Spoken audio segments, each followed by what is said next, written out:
My name is Anshuman. I'm a partner with a consulting firm known as Itikani.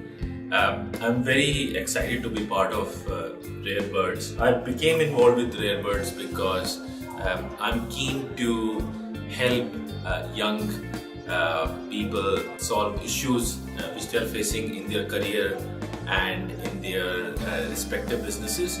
I'm a problem solver by profession. I work as a consultant. I help large businesses get better. So for me, the reason I got involved was I actually wanted to work with an entrepreneur for a smaller firm and actually leverage my problem solving skills to help them become better. What I want to get out of this program is actually develop some good network, get a richer perspective on the challenges which either the startups or some young professional face, and grow just my awareness about what is needed to make people successful in their career.